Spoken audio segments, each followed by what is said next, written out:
Con la venia, señor presidente, el asunto que plantea la proposición no de ley que presentamos a debate de sus señorías, nosotros, muchas gracias, más que favorecer por parte de nuestros jóvenes el acceso a su primera vivienda ante la carestía económica que la mayoría de ellos sufren. Carestía que pone de manifiesto no solo el Grupo Vox, sino el propio Banco de España en su informe económico anual sobre el ejercicio 2023, cuando en su capítulo 4, dedicado al acceso a la vivienda, concretamente en la página 3, indica que los problemas de acceso a la vivienda que se han incrementado durante los últimos años y se concentran en las capas más desfavorecidas de la población, como son los jóvenes, así como en determinadas áreas geográficas, como son las urbanas y turísticas, hacen aconsejable la adopción de medidas de política económica por parte de los poderes públicos. Entre las medidas que el propio Banco de España propone, no solo nosotros, nos parecen acertadas, está la creación, dos fundamentales, la creación de una línea de avales que por lo menos cubran el importe que hoy en día con la ley no puede cubrir el préstamo hipotecario que alcanza el 20% de la vivienda, la parte no cubierta. Y otra, tan importante como la primera, es la reducción de los impuestos que gravan la adquisición de la vivienda.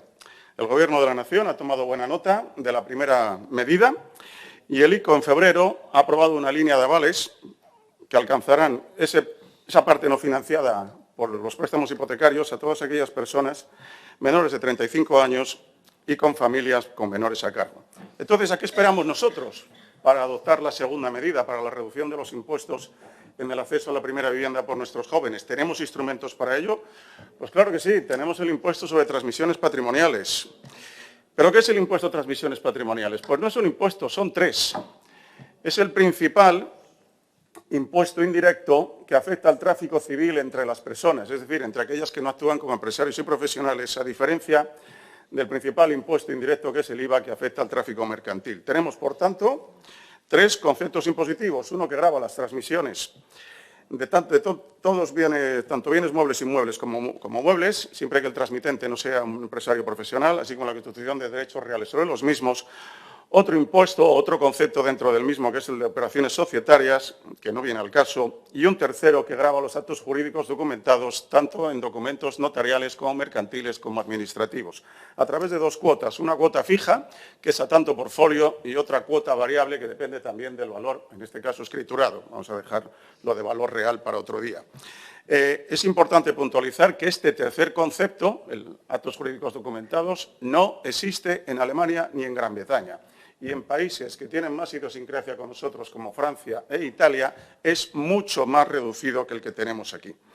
Pero volviendo al tema, si cualquiera de nuestros jóvenes quiere acceder a una primera vivienda escriturando tanto la compraventa, como generalmente la constitución préstamo hipotecario, se enfrenta a lo siguiente.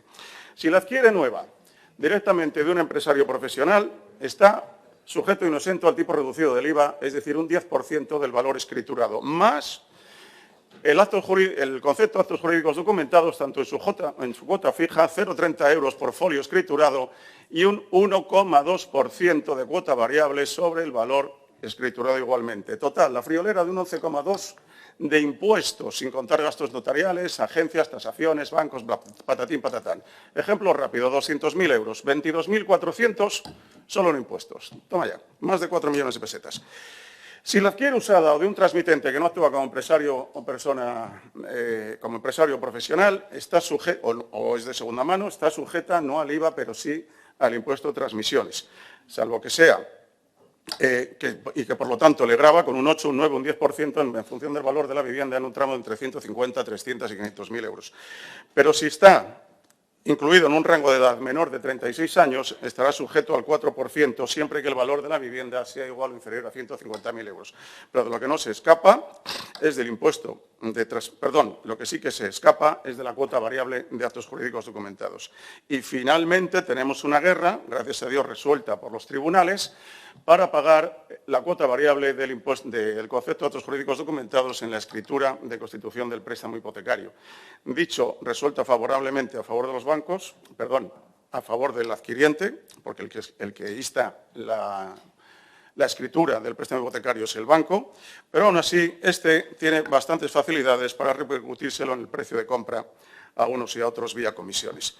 ¿Y qué podemos hacer nosotros? Pues nosotros, si tenemos voluntad política y de acuerdo con la ley 22 del año 9 de financiación de las comunidades autónomas de régimen común, tenemos competencia normativa para fijar el tipo en ITP, para fijar el tipo de gravamen de los documentos notariales en su cuota fija y variable en actos jurídicos documentados. Podemos establecer deducciones y bonificaciones y lo que no podemos, evidentemente, es tocar la normativa del IVA.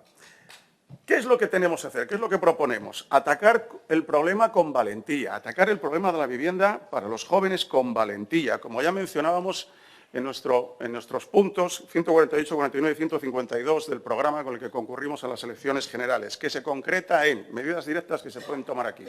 Bonificación del 100% en la cuota tributaria de los conceptos transmisiones patrimoniales, actos jurídicos documentados en todas aquellas situaciones cubiertas por la línea ICO del Gobierno de la Nación. Podemos ir a la par que ellos. Establecer, además, una bonificación también del 100% para todas aquellas personas no cubiertas por la línea ICO, pero que adquieran primeras viviendas por un importe igual o inferior a 300.000 euros, siempre que sean familias numerosas y personas con discapacidad. Y reducir el tipo general de la cuota variable del concepto jurídico, actos jurídicos documentados, del 1,2 al 0,5 para favorecer la transmisión de viviendas y la actividad inmobiliaria. Estas tres medidas son competencia del Gobierno del Principado de Asturias. Si tenemos voluntad, las podemos sacar adelante intentando solucionar el problema de nuestro capital más preciado, que no es otro que la juventud. Con el resto de las medidas que proponemos, ya no soy tan optimista, termino, señor presidente, justito, puesto que son competencia de la Nación y lo que ha demostrado el Gobierno del Principado de Asturias a la hora de comprometer en algo el de la Nación es algo muy escaso y muy difícil, como nos ha demostrado la experiencia. Muchas gracias por su paciencia.